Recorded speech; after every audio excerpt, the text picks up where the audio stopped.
Do we have anyone else? Does not look like it yet, if I'm looking at it correctly.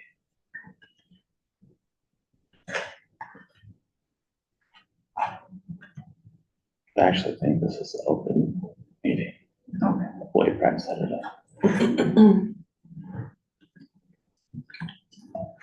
All right, I'm showing the time of 5:10. Meeting is recording.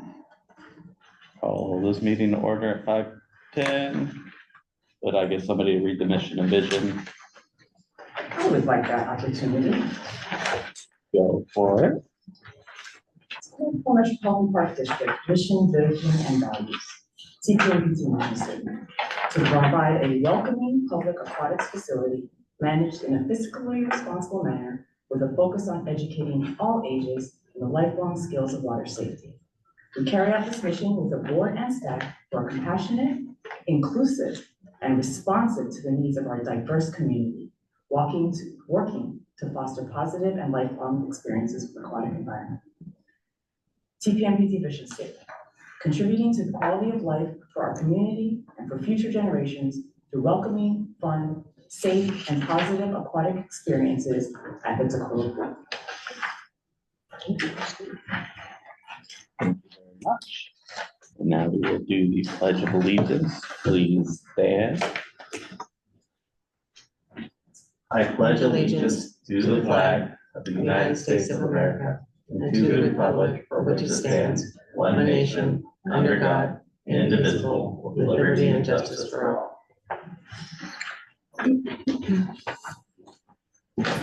Okay, roll call. We will start with commissioners first. Commissioner Schiffman present. Commissioner Zappo present. Commissioner Frangelo Anderson present. And there's myself, Commissioner Andrew Stahl. And public. Am I screwing up? Is that not the link?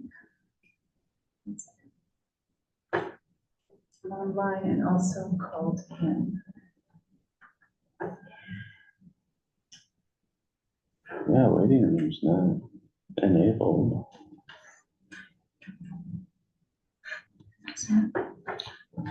Oh, did she go to the one Brad set up, or did she go to the one that you set up? I don't know. Well, it should be one, Brad was gonna have it updated.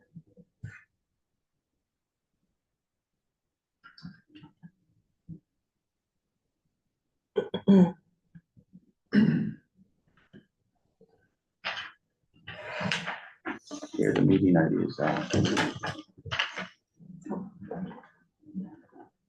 Oh, did I screw up? No, it's just the computer side. Oh, here, can you do that again?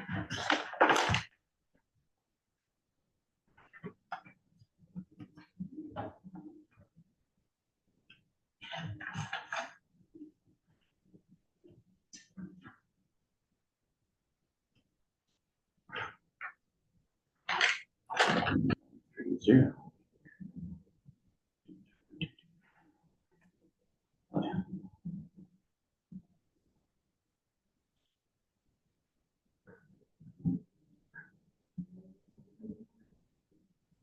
Is there a link?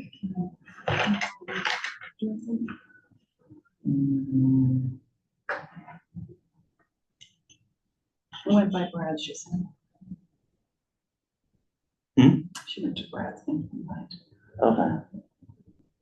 That's the one I'm in.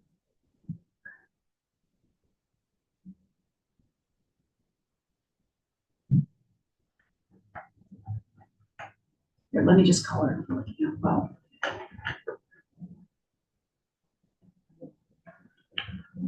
I have wait room to stay at home.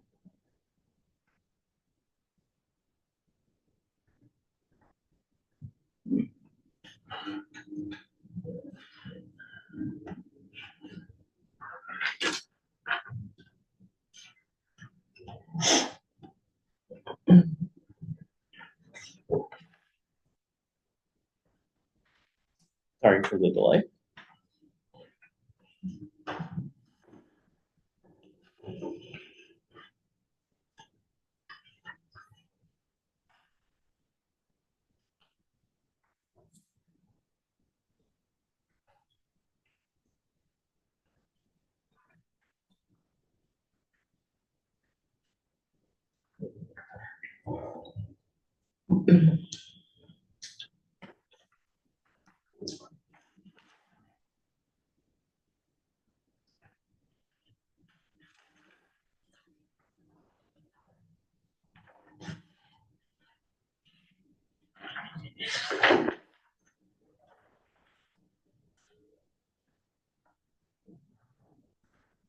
Can she call in? Well, she said she has. I can, call directly, but.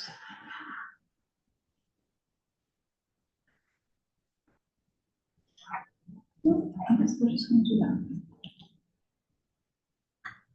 Oh, that's weird.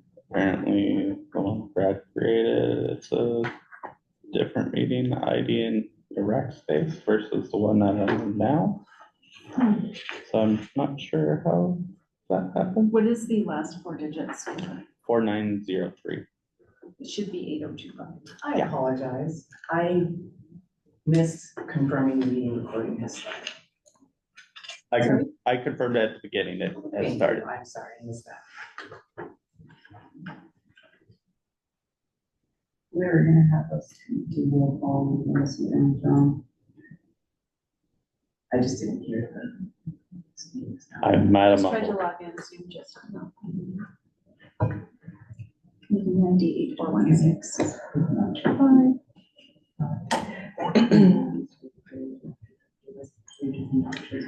So that is.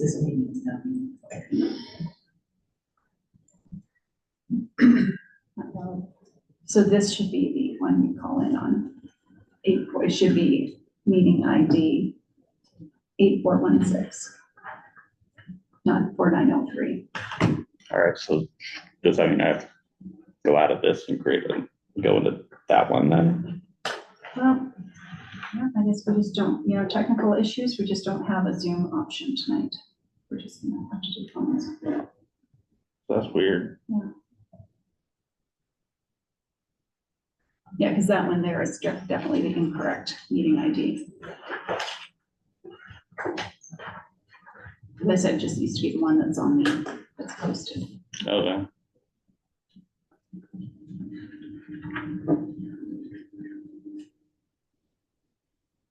All the board meetings were set for the same night.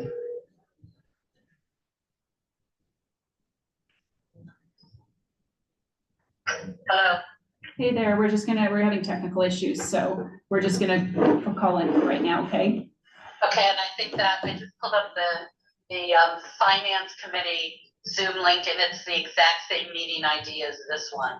Yeah, this was the wrong one. It was supposed to be set up with the correct one, and it wasn't, so we just had some technical issues, so we're just gonna move on. Okay. All right, sorry for the delays. Looking for a motion to approve the agenda. I'd like to, do I make a motion to approve it, and then I'd like to actually change it. Okay, I'd like to change the order of it. okay. I'd like to move executive session number 5 down to below miscellaneous if we need it. That works for me. All in favor of the change to that agenda? Aye. Right. So can I just get a second to it? Oh, Second, Commissioner Shipman seconds. and all in favor? Okay. Aye. I Now motion to, No, motion. I'll make a motion to approve the agenda as amended. Commissioner Shipman seconds. All in favor, say aye. Aye. Aye.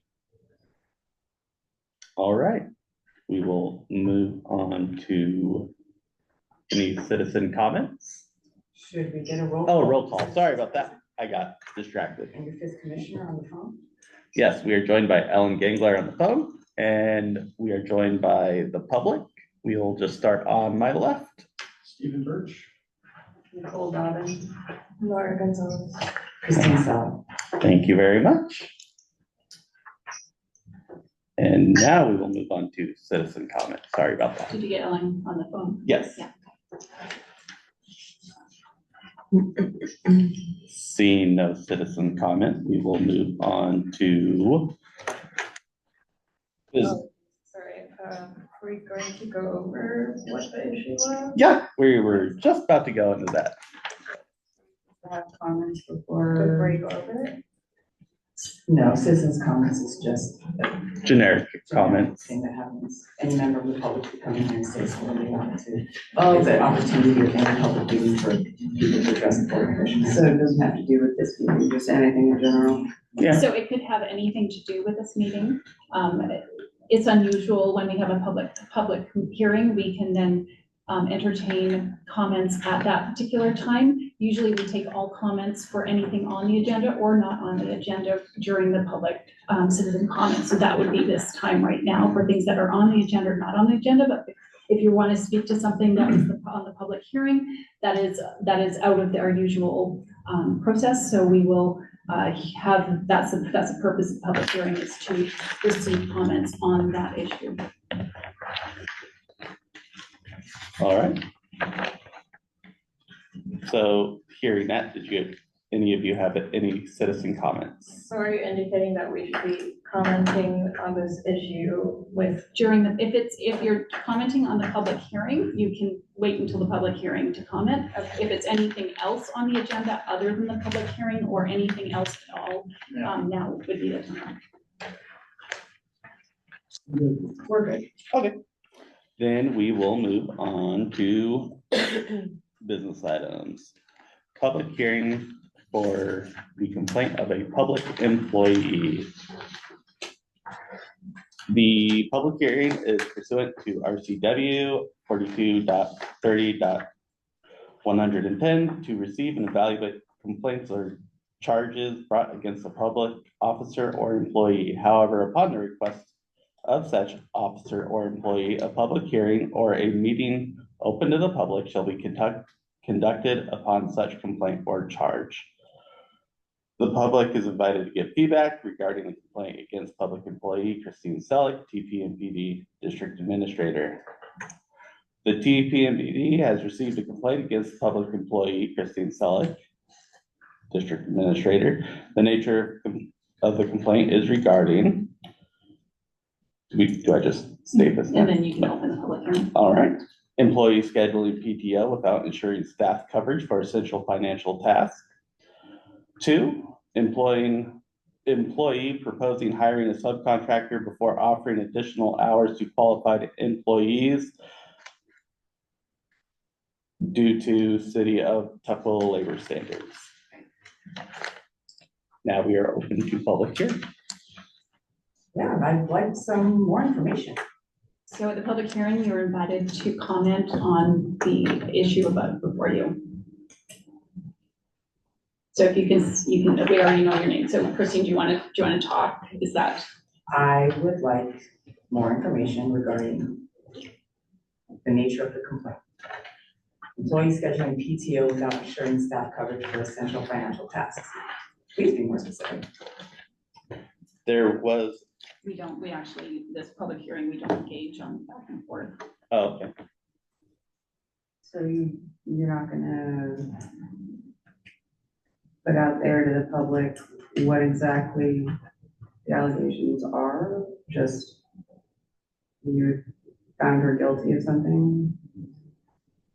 Well, because you say that she's scheduling PTO. So sorry, can I just get people's names as we go? Sorry.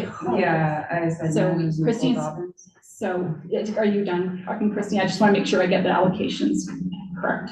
So if we can let Christine speak first, and then if we can go in order, that would be My helpful to question me. was, when did this happen? Please give me more information.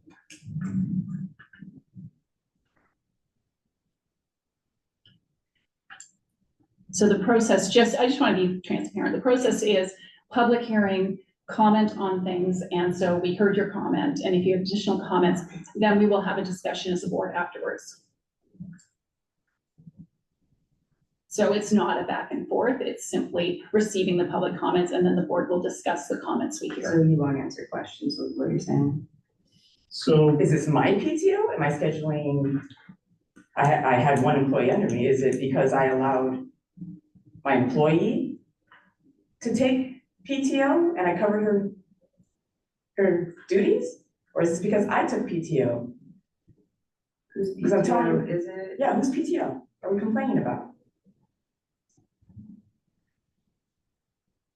This is Laura Gonzalez speaking.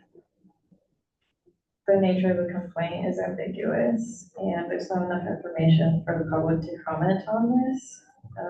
As such, I would request more information, but also that if there were decisions made based off of this complaint, then it would be useful to the public and the employee to know what exactly the issue was, what, perhaps what, procedures exactly were broken in the code, what, any history of disciplinary action, those sorts of things that would be relevant to this kind of complaint, especially with such a serious consequence as putting somebody on paid administrative leave as a result of a single complaint, as far as I can tell by this document that wasn't published ahead of time, that I can only comment on and not ask about. Yes, this is Stephen Birch. Just from the information that you've given me in this document, your complaint is saying they're scheduling PTO without ensuring staff coverage for essential financial tasks, but you're also complaining that there's not been hours offered to employees who are qualified to do these same financial tasks. So there's kind of a mix up there. Are you saying that no PTO could be scheduled without, is there anyone else that is qualified in this building to handle these tasks? Because from what I could tell, there apparently isn't, because we went straight from a complaint to paid administrative leave. There was no disciplinary action that I have heard of or seen. There's nothing listed in here about any disciplinary action, no meeting, nothing was talked about in that regard. There are meetings, I just wasn't invited to. Yeah, well, that's kind of important when you're wanting to let your employee know that maybe they should not be taking actions that they are. Talking in a room and having an echo chamber to yourself does not benefit the employee in any way.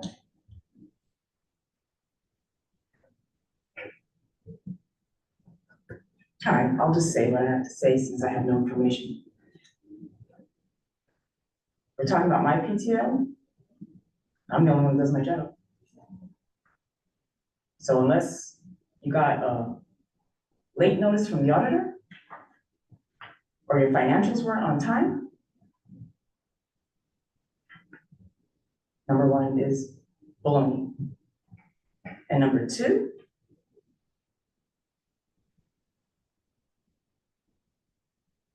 well,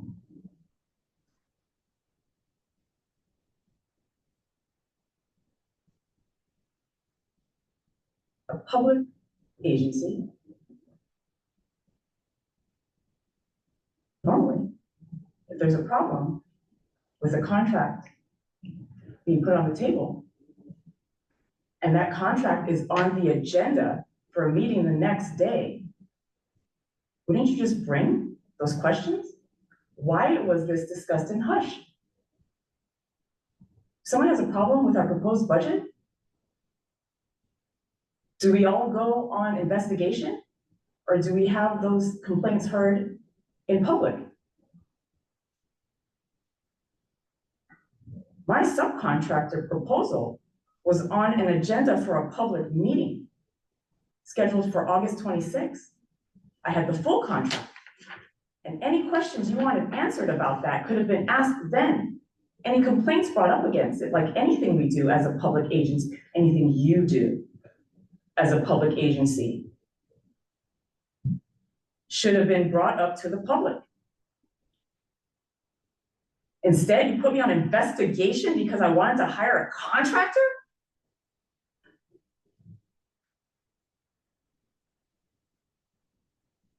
And I have one employee that I could ever offer hours to, none of the others. So there's only one who could have been offered additional hours.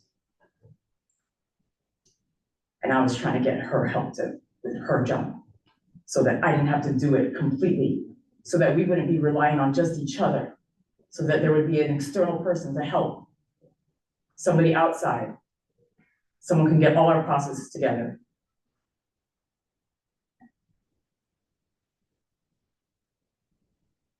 How on earth could I propose hours to somebody who isn't qualified to do what I needed? And you would have known that if you had just asked me questions instead of throwing my agenda item out and putting me through this ordeal. I'm done.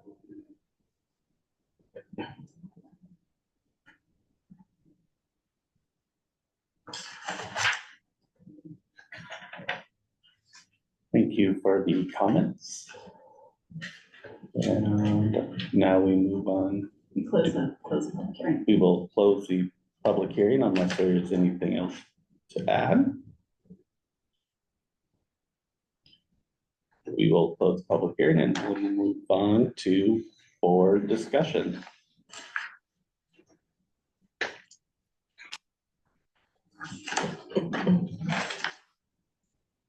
So I just had a couple comments regarding the two items. Regarding scheduling PTO without ensuring staff coverage. I believe a best practice that we should adopt is updating the Google form when someone requests PTO to include a line that requires the employee to confirm staff coverage. Just a simple check. That way, it's really transparent and clear. And then regarding subcontractor before additional hours to qualified employees, that should just be in updating our hiring procedures and contracts. So we've got a checklist on there. So we go, yes, it's complying with City of Tuckahoe labor standards. I know that's fairly new. But before we just make sure that we're complying with that and that we've done what we've needed to do. So those are just two procedural things to help make sure that we are complying with those things. Yeah, especially since we have so many part-time workers working for the pool. Yeah, I mean, it's not just this in general, it's a best practice. Yeah. Any comments, Jerry or Aaron or Ellen?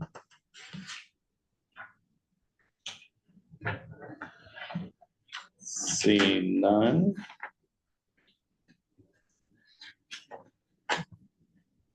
We will move on to business item B. Correct. Sorry. Doing this right. Yeah. Business item B, interim gap analysis. The TPMPD is experiencing gaps while the district administrator is on paid administrative leave.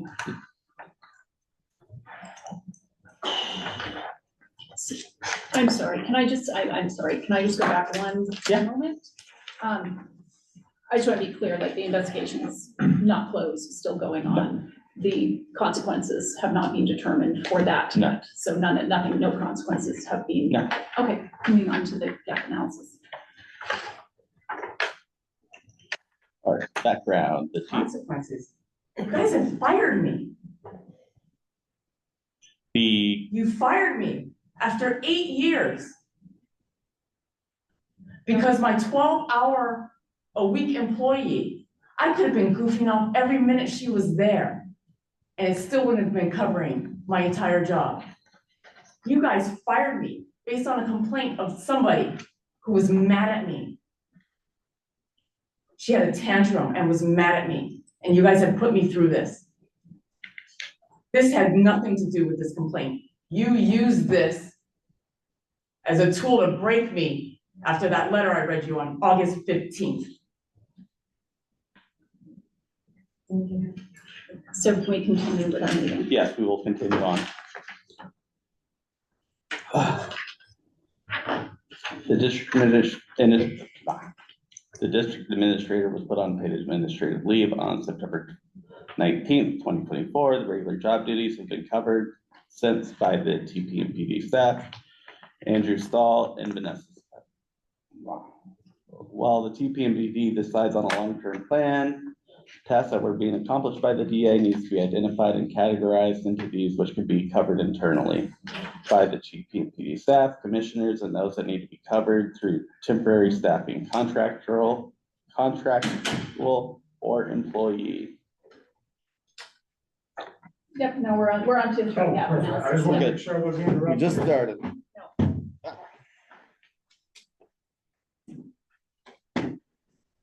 Where are we at? I'll just- We just started on the gap analysis.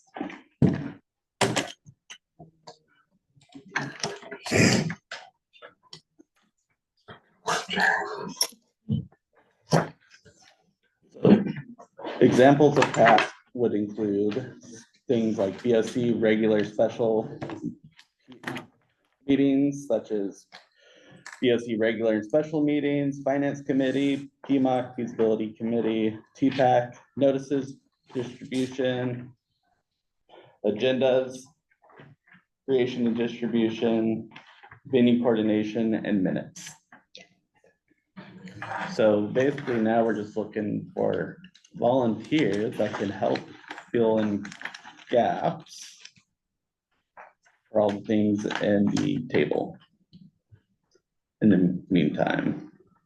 Or it is also recommended that the BoC, sorry, my brain is scattered. It is recommended that the BoC identify gaps in task and authorize TP and PD president to hire temporary coverage, either through contract, through a new temporary employee, or through existing qualified employees. So discussion.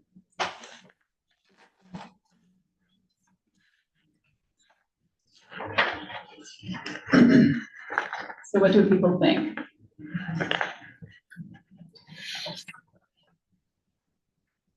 I'm leaning toward finding a temporary subcontractor that can help fill in tasks, though. The board and current TP and PD staff don't have so much work to do. Or they're not, we can't, they're already full-time, right? Yeah. Okay. I would agree. And that's Yeah. this is Ellen. Some of these are highly specialized. Do we have we identified any possible candidates that could do some of these more specialized items? Obviously it would be, we obviously have to hire, not have to, we would hire whoever's most qualified. I had actually thought of, there's been a couple people that were brought up that we could maybe reach out to who could maybe help us with some referrals.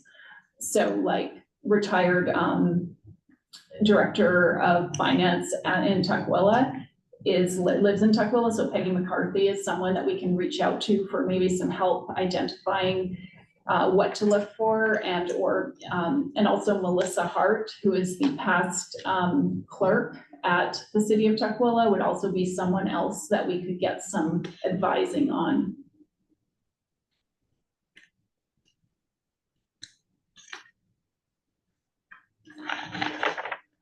My only concern is that we don't want to just hire a body just to have a body. We need somebody who is capable of doing the work without a lot of training.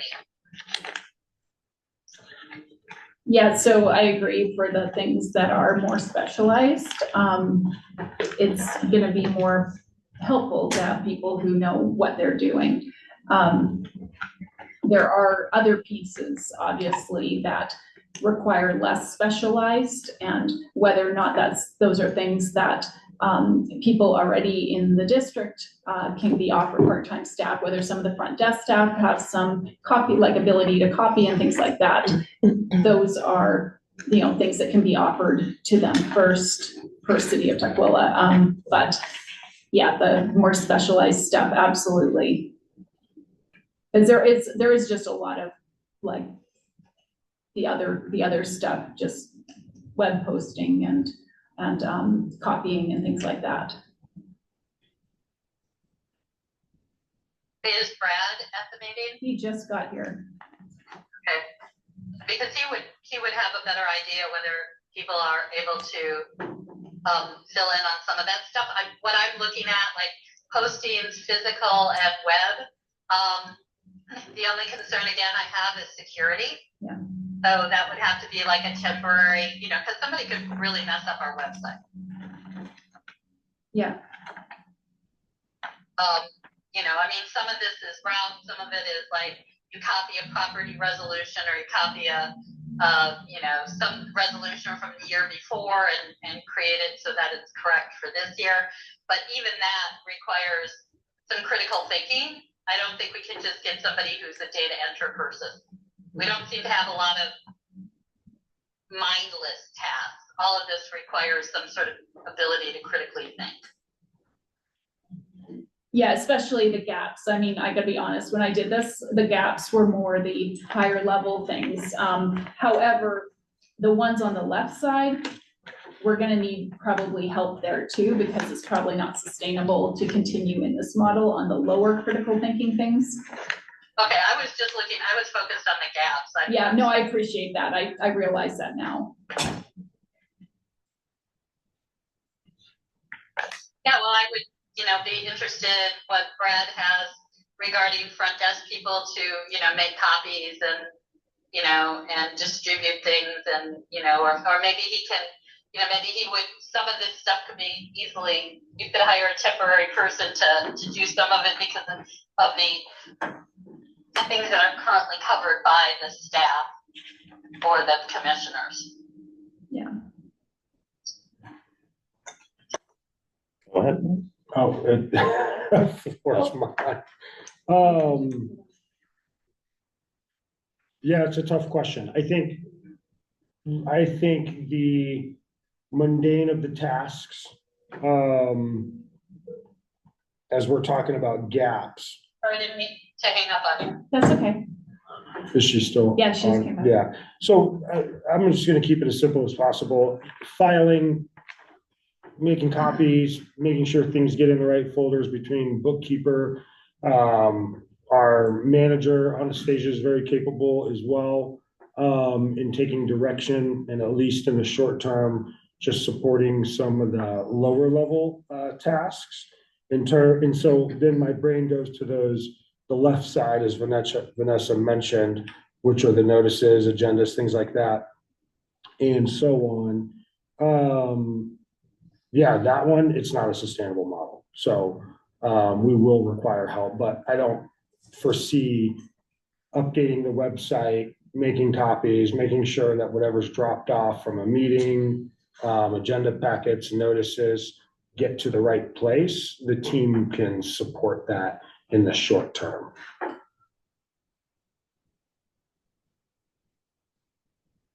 I just don't envision the team supporting the bigger picture of the position. Does that make sense? The more specialized, yeah. like what Ellen was talking about, yeah. Yes, the things that are being worked on behind the scenes actively, right? And so. Yeah.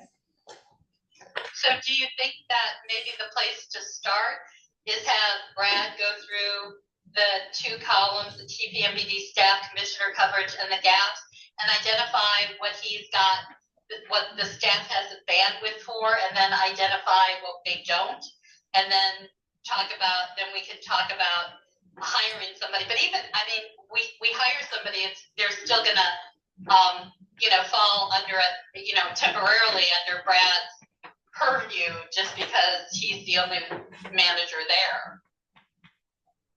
Well, yeah, I don't know about that, but board stuff, I hadn't really thought about that specific thing. I was thinking more board, but you were thinking about the board? Well, the meetings and stuff like that, that's. Talk more about that. I'm not sure what you're saying. I agree that having Brad take a look and, picking out things that, yes, we can do this, yes, we can do that is really helpful. But a lot of this falls under district, which is us. So I guess I need you to be even more specific. So if I'm looking at that middle column that says TPMPD staff commissioner coverage, are you saying that, I mean, first of all, without Brad looking at this, if there's anything, that the staff can do, is that okay? Or are you suggesting that the commissioners need to take need to volunteer for this? Well, I'm saying that to do the meetings, that's not something Brad's staff is gonna be doing. When you say meetings, are you talking about like just managing recording? No, and doing notes or not- packets? Creating the notices, creating the packets, and creating the content, and distributing it, taking the minutes. That's not Brad's staff.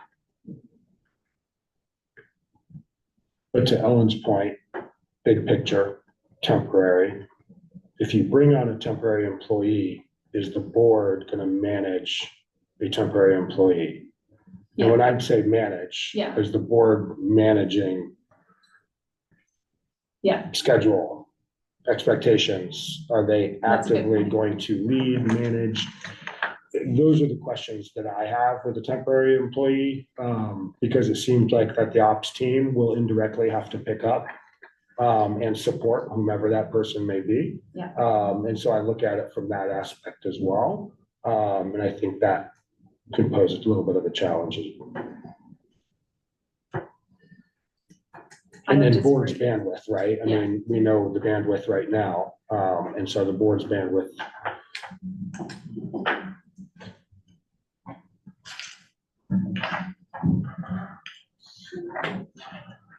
Hey, Ellen, I just emailed you a Zoom link. See if that works.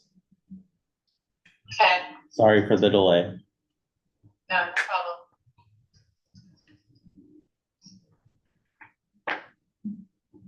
Jerry? Any ideas? Okay, all right. No, I mean, I agree with Brad, it's district. And it's the stuff that needs to be handled is the district. Yeah.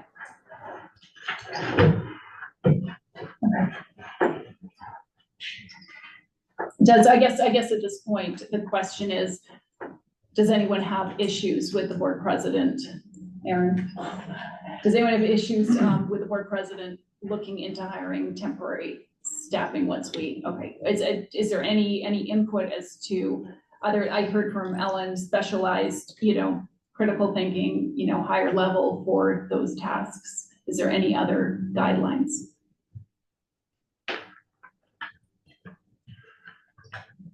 No, I think the security is important though, that she mentioned. I thought that is key when you give, that could be complicated, setting up temporary Yes. for security. I mean, even though we would be, it's a contracted position.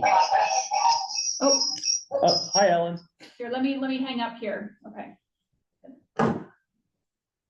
That security is obviously making sure those levels are. It's finding it's finding the right fit for that. I mean, the two that you mentioned seemed like they'd be maybe some good candidates. Give us some good references or something. Yes. Well, the security on a temporary employee is not a difficult workaround. Operations in the district can manage security, because if you look at the same permissions and levels we give any employee, it's an employee at the end of the day, contracted or not, temporary or long-term. It's the same access we typically give. This employee just wouldn't have financial information, Z network stuff, access to server other than putting stuff on the server. These are all things that can be managed.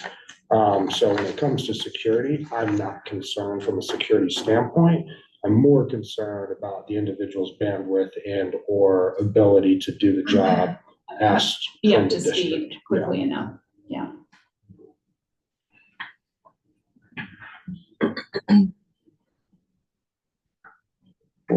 So do you have direction, Andrew? Yes, I do have direction.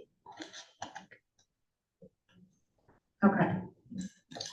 I mean, I guess my own comment too is like, whether we bring in to be able to do it, that we just need to look at maybe having like some more special meetings in between just to kind of make sure we're staying on top of them more.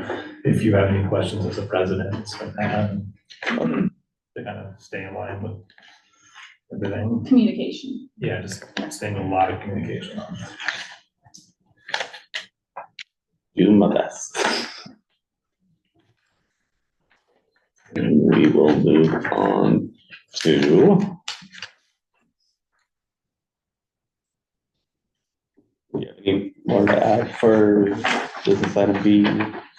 No, obviously, we're working with Andrew on this and Brad, so, and I just want to really thank the ops team and Andrew too, but ops team for stepping up and helping out. It's being very helpful. So. Well, I think on both sides, I am gonna say that, I think the work being done behind the scenes that we're not involved in, it goes both to board president and the commissioners as a whole, so, because there's things I haven't touched that you guys have handled, so, thank you. All right. We will move on to business item C, TPMPD organizational structure. Can you read this out? I've been trying out the issue. Yeah. Which one? Agenda item Yeah. B or C, sorry, C. The TPMPD will have a vacancy in the district administrator position as of 10/19/24, which presents an opportunity for the BoC to discuss what organizational structure best supports the TPMPD going forward. So the background is due to a vacancy in a key leadership position as of 10/19/24, reviewing how the TPMPD is structured as an organization would be appropriate. Currently, the two leadership positions are the Director of Aquatics Operations, who oversees all operational staffing and facility work, and the District Administrator, who oversees the district functions, including the BoC. Those two positions jointly supervise the TPMPD bookkeeper, and this structure has been in place since 2017. The TPMPD has grown from a $1.3 million annual budget to almost $1.8 million in the past 5 years. Additionally, due to an aging facility and increased demand for programming and space, the TPMPD has been actively researching the feasibility of its future and the possibility of building a new facility of or a substantial remodel. Either of these projects would involve a complex process and high levels of organization, comprehension, and leadership. The BoC has already discussed hiring consultants to assist in these tasks. In the past, there's been some challenges where duties between operations and districts have overlapped without clear delineation. These challenges have led to confusion and frustration over the years, compounded by the small size of the TPMPD as an organization and a lack of redundancy. Moreover, the delineation became more unclear with various skill sets when either side would pitch in to help out. Although some areas have clear separation of duties, such as voucher preparation or lifeguarding, others are not so clear, such as the POS recreation software that both district and operations portions. So the BoC can choose to structure the TPMPD in a variety of ways. So these can include remain in its current configuration with a district administrator and a director of aquatics operations. Consider an executive director who would oversee both district and operational staff and staff the organization accordingly, or other options. So we typically do this. This is something we do when we have a vacancy in this position, is have a discussion about the organizational chart. So that's what the discussion is today. Thank you very much for reading that up. And, you know, as historically, we know we had a district administrator, and then we went to a district executive director. Since it was a elected board, sorry, we had a district administrator, then an executive director, and then we back to district administrator. So this is a discussion to be had. I'm just gonna jump in real quick if I can, just because it's come up many, many times. And William Shorepool operates with a part-time executive director that then communicates on behalf of the board and then to the board. So right, that liaison between general ops and the district as a whole. The TPMPD had that model, and I've heard different versions of pros and cons. What was the con to that model? Was it the person in the past? Or was it the structure of the position, the workload? Was the organization just not prepared for it? I think, Just a quick understanding from the commissioner or a commissioner. yeah, well, we're all gonna jump in who are here, because I want to hear from Jerry and Ellen. I'm just gonna say, at the time, when we went to executive director, we were still a smaller operation, and we weren't able to offer a full-time position. So getting qualified candidates was challenging. So that was a part of it. Just being able to hire that position, it is specialized and then not being full-time. Now we're a different organization, obviously, so we're bigger, we're a bigger budget, we got more, more employees, et cetera, so that was my recollection, Jerry. Yeah, it was hard to find qualified people, most definitely. It's a very, especially part-time. For an executive level. Right. The executive director model, I think, worked a little better in some, just for that liaison between the district and operations. Yeah. Because you think part of it was the person, who, it happens. And it's hard to find good candidates. It's a very specialized position. It's not for everybody, but the executive director did work. It just became a conflict at the time, which is why we went to the district administrator. But I think that that's a very positive thing to have somebody who's a liaison between operations and district. Yeah. Ellen, what was your recollection?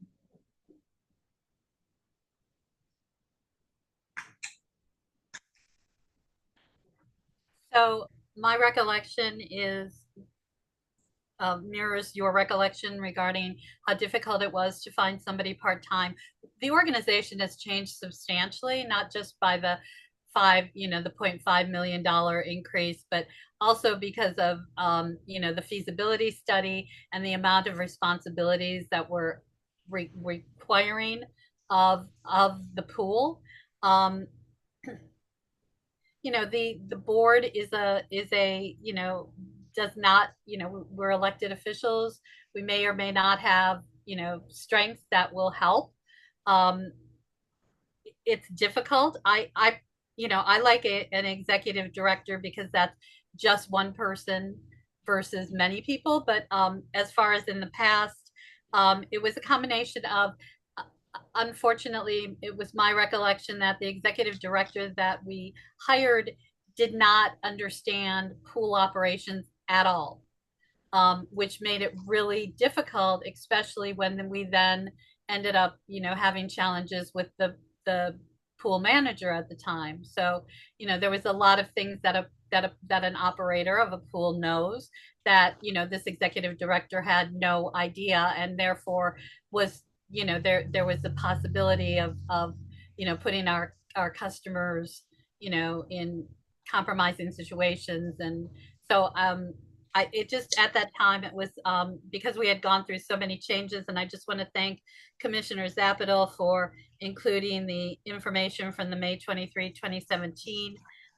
meeting with the background, which lists clearly what was going on and who was contracting, and who was the council board versus an elected board. So it was there were a lot of changes, and I think the organization would benefit from somebody who has an executive director who has knowledge of these kind of structures and can create the kind of management tree that they wish to, without the board having to kind of try and help decide what that should be.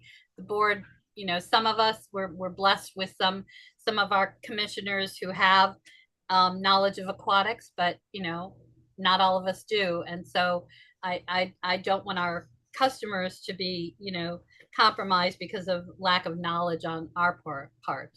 Does that answer your question, Brad? Yeah, it does. I think it does. And Vanessa, thank you, because this is super helpful, because it's a nice snapshot into how other districts are managed and structured. So I appreciate that. Yeah, I mean, obviously the executive director model, and I actually just my own personal notes, were, we know Port Angeles is an executive director. We know Des Moines is In a sense, executive director is general manager, they just have a different title, but similar structure to My that. packet missing pages. I don't see anything about parameters. This was additional material, sorry. Oh, not having. Oh, no, so no, there's nothing about that. This is all my personal notes, so that you're not gonna see that. North Woodby Parks I'm just looking at the ones that actually just have swimming pool, right? Like are more limited to swimming pools or just swimming pools and like a ballpark. So North Woodby, they have an executive director. Southwood, why do I have that? Oh, just because I know who that was. That was someone from CTAC became the executive director at South Woodby. Fidalgo Pool and Fitness, once again, smaller, thing, and they have an executive director and, not saying that we, should do what everyone else does, but it's, just always interesting to look and see. Like I said, this additional stuff is outdated. It's 2017, but that was an analysis that was done then. So just for the heck of it. What are people's thoughts?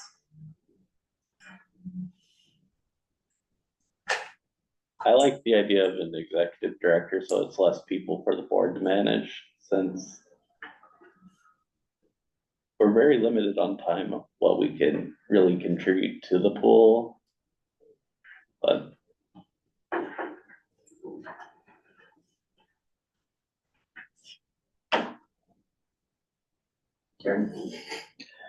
And I do agree, the executive director, I think, is like I said, is the liaison that we need to be between district and operations. The keys here is gonna be finding that person. That's where we're gonna have a challenge. Yeah. But I think the qualifications of that person would benefit all. Like I said, the difference, I'm sorry, I don't need to control it. no, go on. Sorry, go ahead, Aaron. No, I'm just listening, so. I was just gonna say, it is different this time round. Because we offered like 28 hours before, part-time. So that was challenging. But I also think that when we look at this, through this discussion, and it was brought up earlier, right? This organization has morphed into something that it wasn't 5 years ago, right? From my tenure, I am only gonna speak to when I started to today. It's changed. Our workload has changed. The direction we're trying to move has changed. Our goals have changed. And when you look at some of these other models and the skills associated with whether it's a part-time exec, a full-time exec, regardless of the tree underneath, all I would like to see out of all of this at the end of the day is somebody that can support that vision, right? The current operations, and let's just hypothetical, if we hired a part-time ED, I would imagine in our current form, I would be communicating and working very closely with the part-time ED. Should we choose a part-time ED, but that individual, and I agree, you said it very well, and I think all of you have alluded to it, is going to be somebody that understands the complexities and the uniqueness of who we are as an organization and what our staff go through. And I think you said it well, Jerry, right? It's going to be a challenge finding that individual.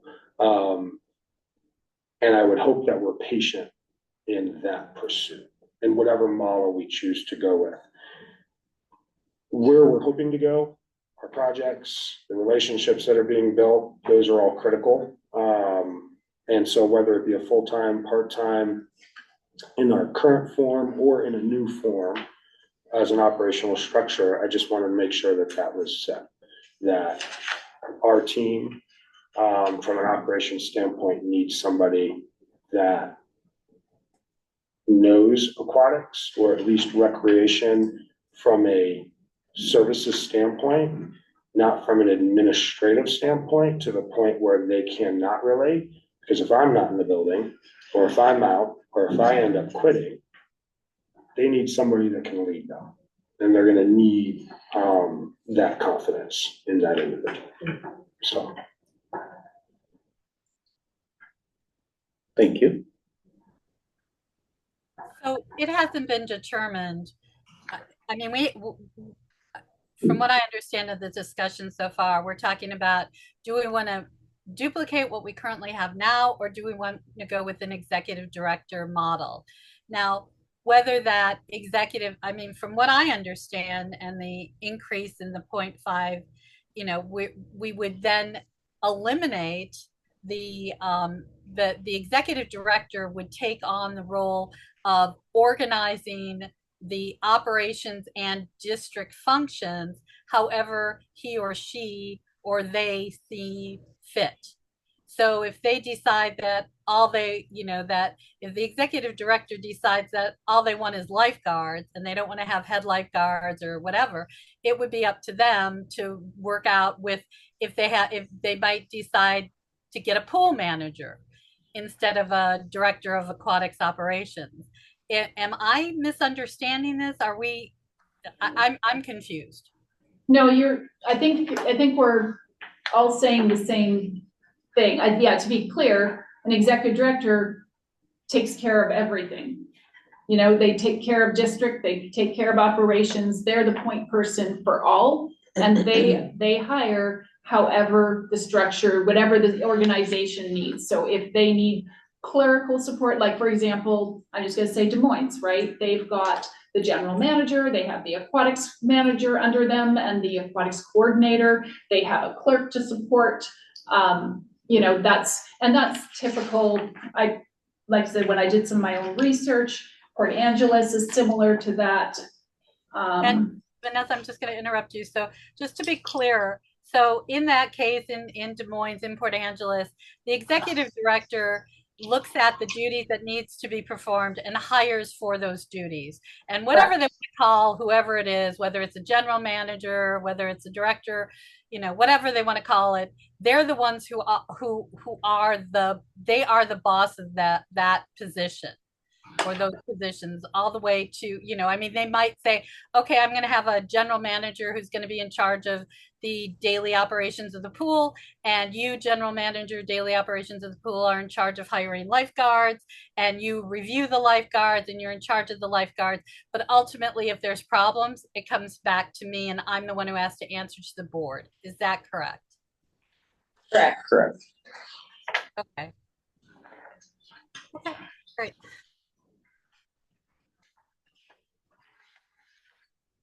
So, yeah, and I appreciate these specialized, and I like what Brad was saying about the person needing to know aquatics or at least facilities and have appreciation of what recreation and facilities look like. And so that's important. That being said, there are examples here of people in those roles. We're not reinventing any wheel there. So it's specialized, but there are people who do fill those current roles in these different districts. And it is the more common model.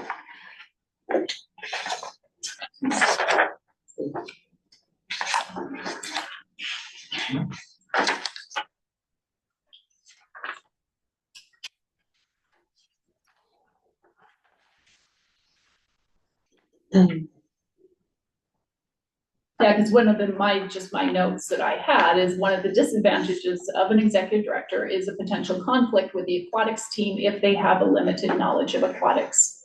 And that's what I just heard Brad confirm.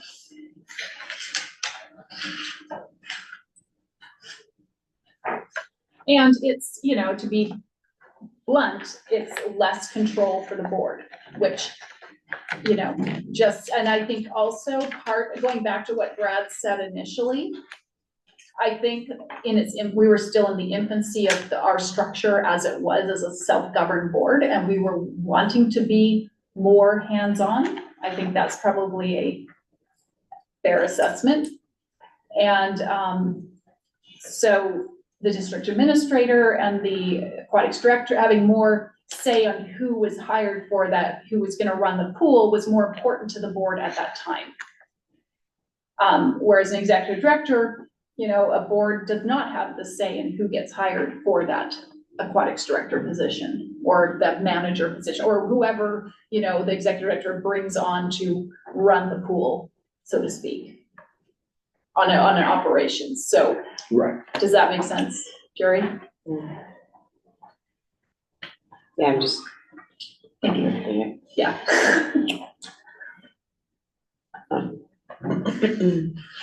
Vanessa, you know, it's no panacea either, you know, I mean, if the wrong person is hired, there's gonna be issues. And, you know, so I think, you know, I think that the information in the packet plus the copy of the packet from the 2017 is very helpful because, you know, I can see having to, you know, structure, and I'm just going to use a crazy example, Starbucks. They recently got rid of their CEO, and they hired somebody, and that person is recreating Starbucks the way he thinks it needs to be run. And that is what needs to happen is, you know, certainly you can't bring somebody into an organization and say, okay, we want you to run it like this cookie cutter that we currently are, because the cookie cutter wasn't working for Starbucks. Their shareholders were upset. And so this guy's like, okay, I have a history of success at Chipotle. I'm going to do things my way. And this is what I'm going to do. And he might change job titles, he might change job responsibilities, but the board is reliant on him to be responsible and make those decisions, which is why it's, you know, going with an executive director is, it's, you know, as everybody said, it's super important to make sure that the person fits the culture. And if there are some things, for example, if, you know, if we needed the position to be able to do complex math algorithms and the person wasn't, and the person that we were looking at was not comfortable with creating complex algorithms, then that would be a negotiation where it's like, okay, well, you know what, these algorithms still have to be done, but you're, you know, we want you to be our executive director, so you go ahead and hire somebody who does those complex algorithms. Because, you know, not everybody has every talent, but I think what's most important, at least from my perspective as a commissioner, is to get the best fit for our current staff and for our operations, and most important, and what's driving that is our mission and vision, which is clearly customer focused. And, you know, not, you know, we're not trying to, you know, rent out the pool to swimming clubs. That's not what our mission and vision is. We're trying to make it a community pool for our community and to welcome people and to, you know, teach water safety and reach out to our community. And I think that that's, for me, that's what drives us, is our mission and vision, and trying to find the best fit for that. And if a candidate doesn't meet certain qualifications that are still important, then that candidate can, then we can have a discussion, and that candidate can, you know, if hired, can figure out how to meet the needs without, you know, compromising their own interests and specialties. Thank you. Well said.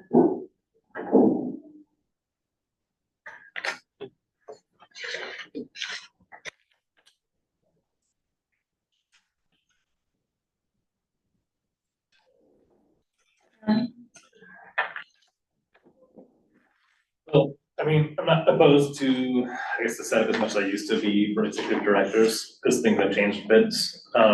But I do think that, like, there is, like, you know, they have like their vision and their hiring that they want to do, but I think that we should still, as a board, have like very heavy oversight and kind of final say on that stuff, that they can bring stuff to the board, but they're not the ones making that final decision.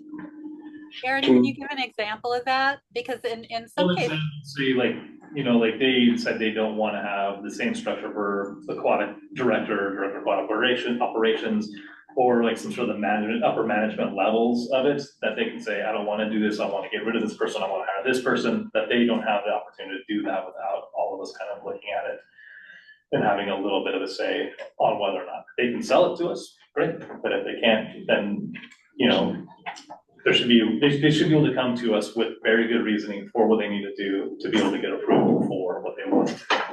So from that point of view, and it's a question that I wrote here, does the BoC want to be hands-on operational? And I think that Yeah. specifically speaks to that, because what I'm hearing is at times the board wants their staff to run the day-to-days, the organization as an organization.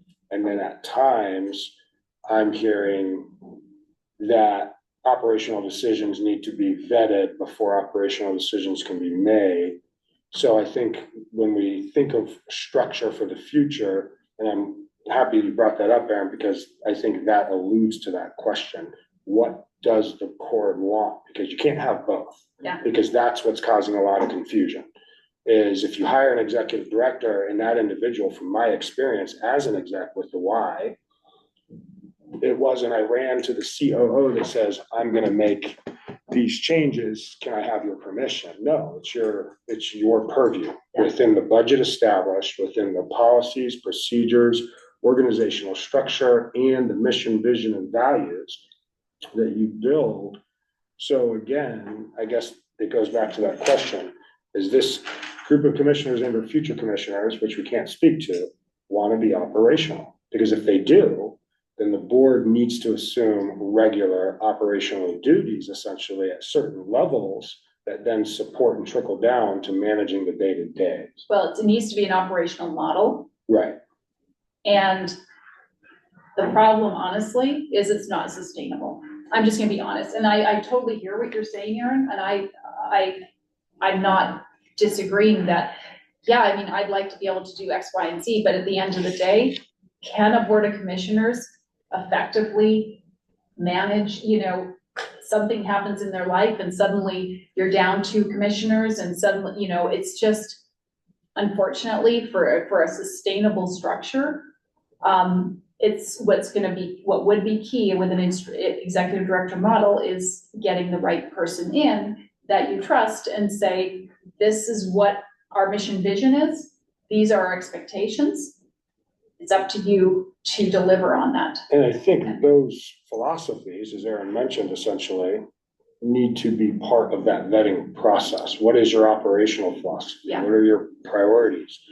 How do you structure staff? What is important when structuring staff? Should all be those key components in questioning when vetting that individual? Because I think that'll allude to whether or not someone's going to come in and tear the place apart, and then all of a sudden we've compromised our number one asset, which is water safety programs, because we compromise our safety because we didn't staff appropriately. Because I mean, to that someone point, wanted, that's what I'm saying. Yeah. Say if they came in and they were like, we can make a lot more money by just doing clubs in here, we don't need all this other stuff, and we just let them do that, then we totally got away from our mission and vision. Well, but Aaron, I don't think, I mean, I understand what you're saying, and I've been trying to think of examples. I think if an executive director came in and said, you know what, we're going to go with clubs, that the executive director would then be talking to the board of commissioners, who would be saying, that is not our mission and vision. Our mission and vision is what guides the job, and you are going against the mission and vision, and that's a problem. So, I was thinking like, okay, what if you get an executive director who decides that they want to have 24-hour swims? And I don't know. I mean, or they decide that, the lifeguards need to wear white shorts. I mean, I think at some point I agree with Vanessa, we just don't have the bandwidth as a volunteer board to micromanage a lot of operations. But I also can agree with Aaron. I mean, yeah, it would, and that's kind of what has happened in the past was the executive director model. The person, it wasn't a good fit. And so I'm sorry, go ahead, Vanessa. No, Aaron, that's sorry, I thought you were done, I'm sorry. No, I can be done. No, I was, and I think what's key is having the committees, right? Board committees continue to help provide guidance behind the scenes, on the committee level. That's gonna be where a lot of those discussions are had.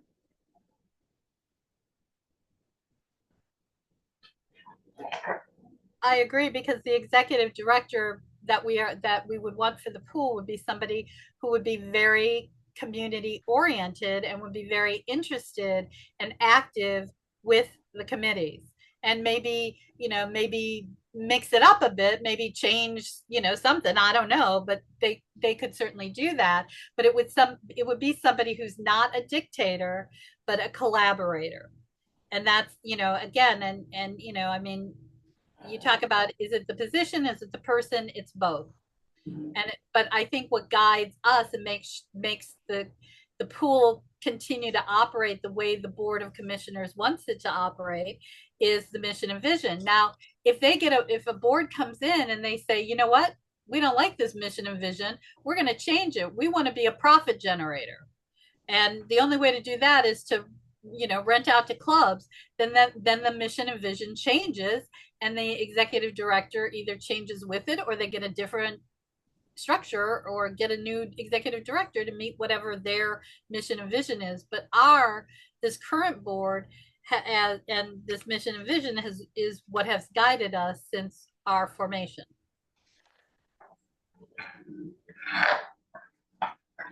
And also, and just to give a nod to policies, Brad mentioned policies are what also guide us. So it's not like somebody can come in and be, dictator for a day and decide they're going to change up everything that goes against policies. They cannot violate the policies. The policies are the policies, and that's what, directs a lot of the behavior in the organization. Now, policies, of course, can be changed and are changed, but, that's also a process.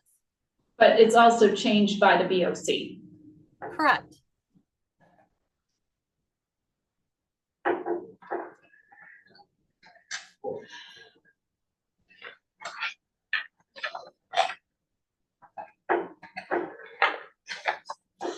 And I'm just going to jump in, and my thoughts pretty much mirror what Ellen in business says. We, as a board, we don't have the bandwidth to manage operationally the pool. It'd be nice if we could, but we don't. At least, personally speaking, I don't. And I don't like speaking for other people. So I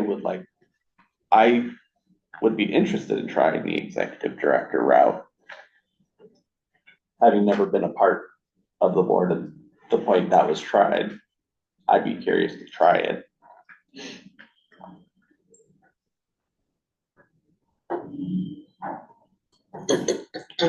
So I guess where we're in the meeting is, if we've got more discussion, that's great too. But I guess at the end of the day is there a preferred option that we can bring forward to the October 14th meeting? So we're not putting bandwidth towards things that aren't, we're trying to focus our attention. So we'll just start with Jerry.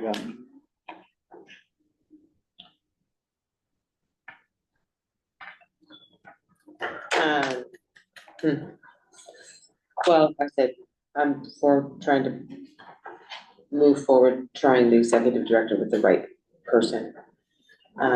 Just gonna state though, I have some reservations about it. Yeah. I think a lot of us do. I think it's all gonna be in how it's written in a job description and how who the person is. But I think that's just my thoughts. In the interest of just I get it, bandwidth.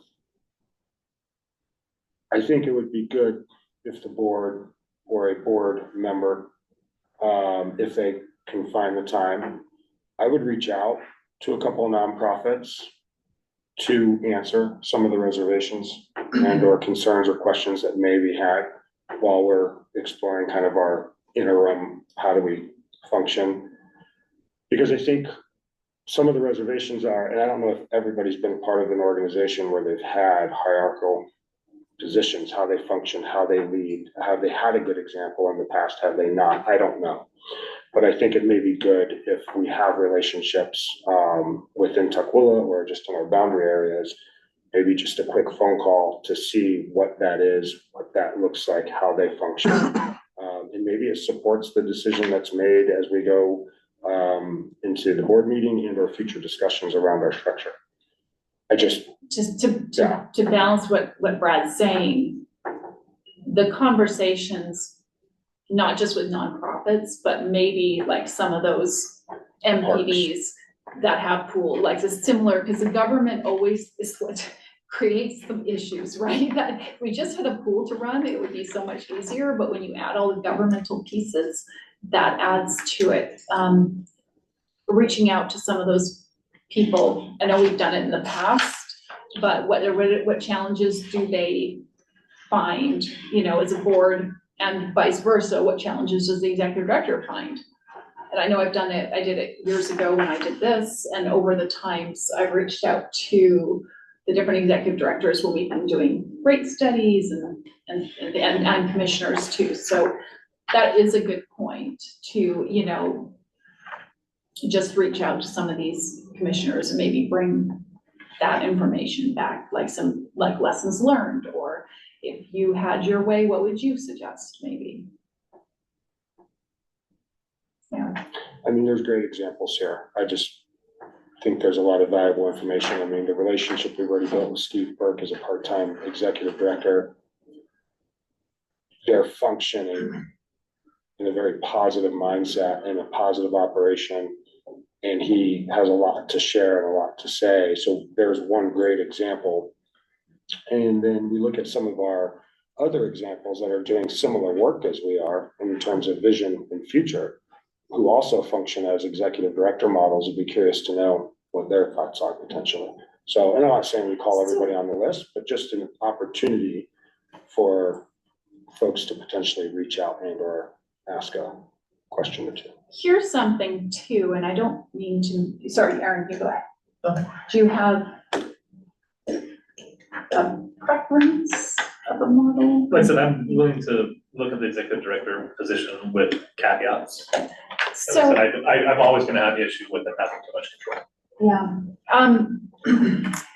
there is always the opportunity for an ad hoc committee to do some additional work to present more of what the ED's position would look like in our organization.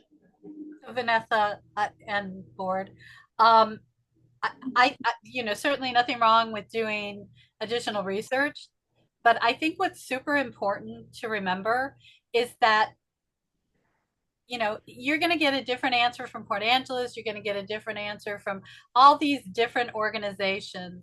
And I don't know that, you know, as much as I'd love to think that there's a, you know, in Plato's ideal world, there's an ideal executive director job description.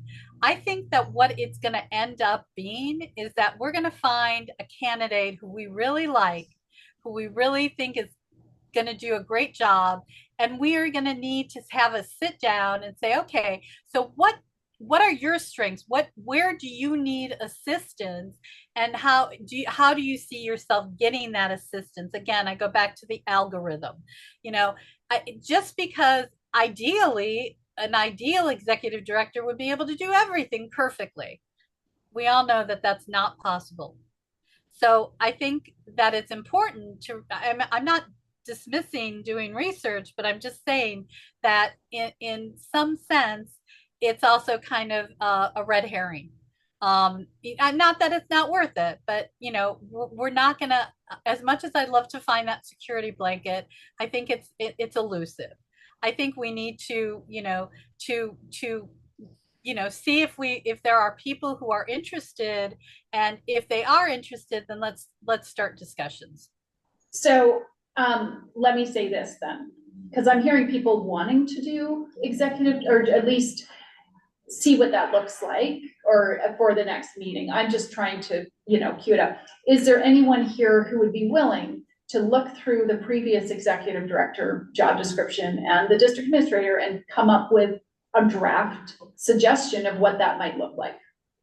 Well, I'd be happy to go through both of them. I'm not going to come up with a draft. I will highlight the points I think that are important. I'll do the best that I can to do that, because I have that. I mean, yeah. I would be happy to do that. And then maybe get it to me for a draft. I think, you know, I'm trying to It's okay. No, I know I can do it. I can do it. Or get it to Ellen for a draft? No, I don't wanna put work on you. so. No, I can, I can work on it. I can Just work to on pick that. out, I'm just, otherwise I don't wanna be here in 2 weeks. No, I agree, and so also, can we get an idea of some of the caveats as to what the potential Well, I challenges think, are? Like, I think where I'm at, sorry, no, Vanessa, you go because ahead. I respect everything Erin just said. There are pros and cons, and I know. too much control, especially in a small district versus a larger organization where there's many levels of control. I would just, at some point, would love to know a little bit more, maybe 3 or 4 bullet points of what those hesitations are from an ED model. Because whether you do a GM or an ED, those in my eyes are essentially one and the same. Yeah. Whether you do a part-time in the same titles, it's still one and the same. What are those challenges we're hesitant on? Because I think it's important to know those so we can decide when we're looking at job descriptions or when we're potentially vetting candidates, we can quickly start kind of segmenting through those pieces and identifying those and addressing each of those. So how about this? We all go through the executive director and district administrator job descriptions and get any feedback to Jerry in 1 week. And any concerns and caveats also. And then that would be, try to be incorporated into a draft for the following week. Would that seem? Because Ellen, I love timelines. I would I actually know you say do, it's important. yes, but it would need to be by Monday to give time to vet through it, because you're talking, you have to have a packet up. Right? Sorry, I don't mean a week, I meant Monday. I thought we were Monday That's today, okay. sorry. That's why I was just playing. Thank you. You know. I still think I said Monday to me. So that's what I would So suggest. would that be a process that people could, if that way it gives people chance and time, it's got a weekend involved to provide feedback and those, like Erin was talking about, those pieces, just to communicate that to Jerry, and then she can assemble as much as she can, and we can come up with a draft for the following week. Knowing that Friday we would need, or Thursday and Friday we need to get it done.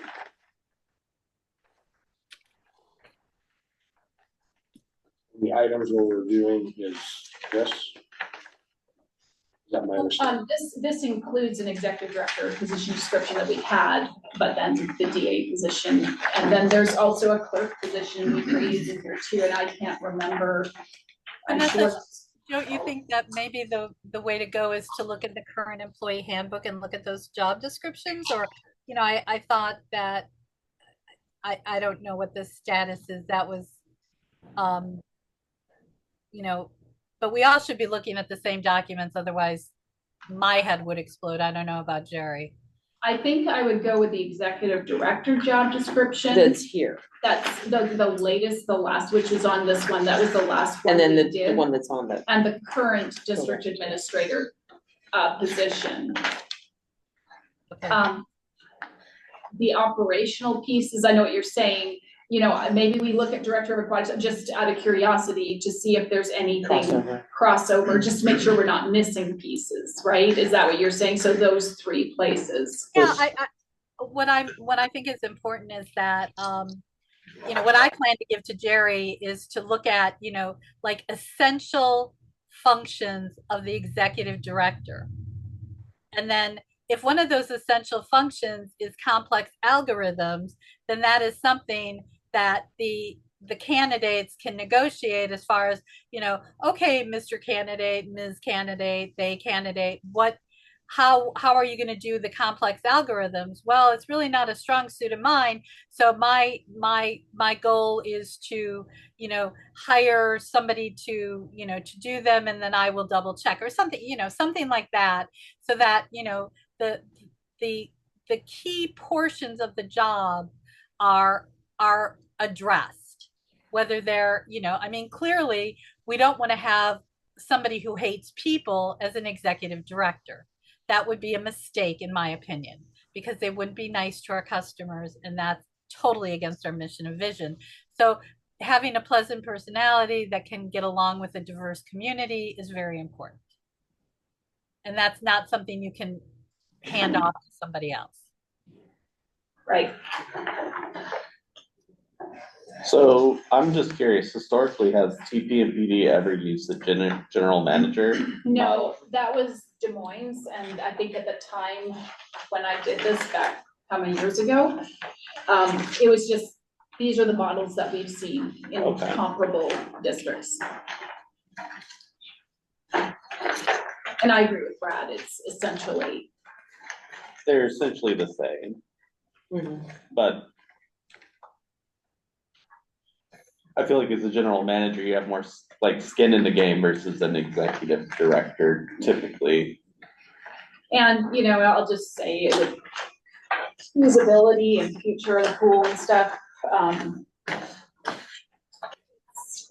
a lot of reason to go an executive director, a point person to manage all of those pieces too, so. Yeah. New duties coming forward. I agree, because I think there's been a lot of discussion of what we're funding in the future for ongoing services. And so if there's a candidate that has. We're able So to do in-house. And I think that's where my brain goes for the executive director route, for the right candidate, if they can support that bigger vision, while the day-to-day ops is running, I think would also be a huge benefit. Yeah. To keep that machine moving. Okay. I agree, Brad. I don't think we want an executive director who spends all their time working from home and doesn't know what's going on at the pool.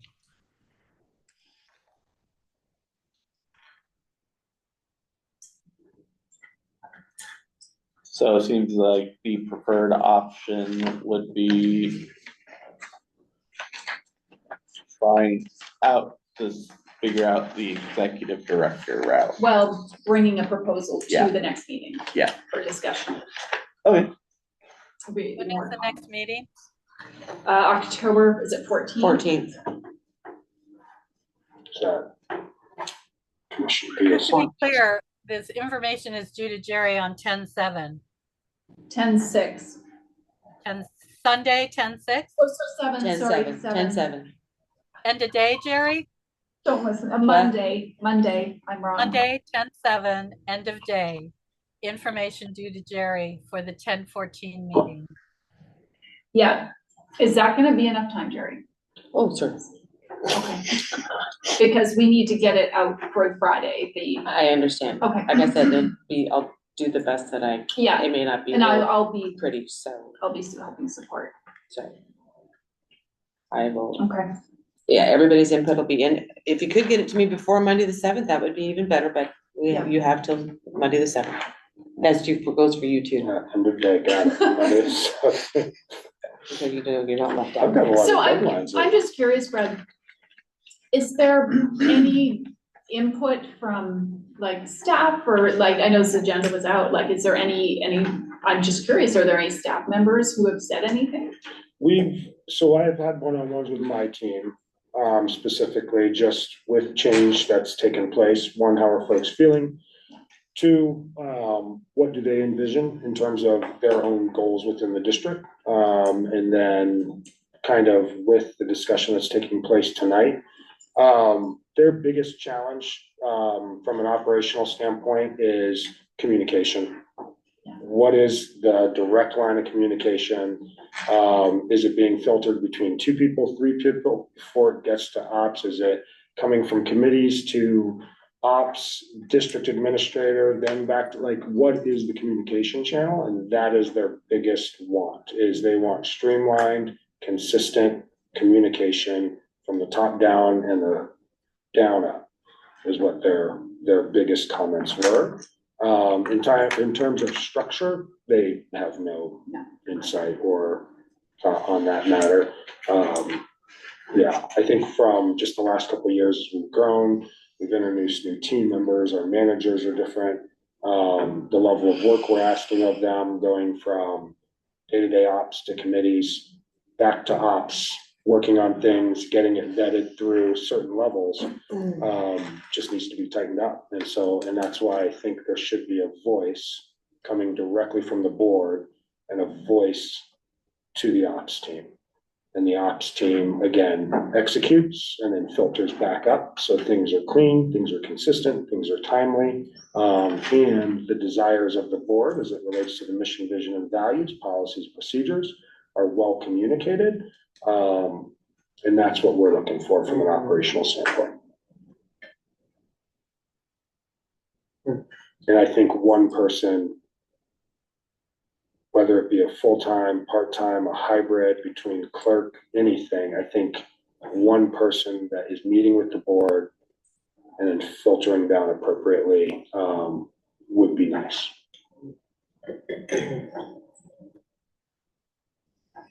All right.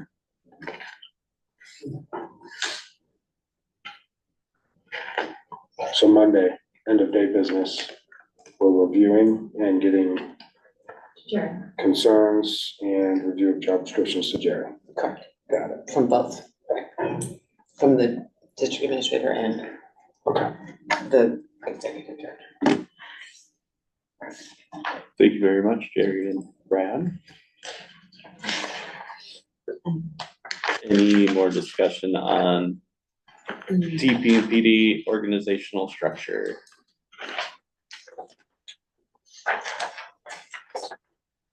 Seeing none, we will move on to miscellaneous. Anyone have miscellaneous?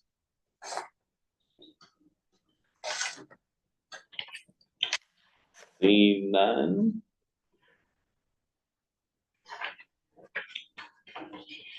Question. Yeah. Sorry, not to hold up the adjournment.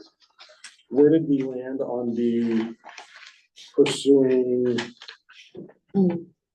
part-time or temporary help? Is that left with, okay, so we'll get direction later on what that looks like? And I'll probably work with you and Vanessa on figuring that out. Cool. All right. Seeing no miscellaneous.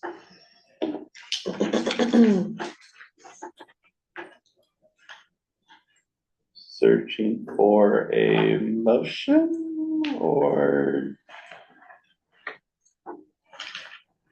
Commissioner Shipman motions for adjournment. Commissioner Francello Anderson seconds.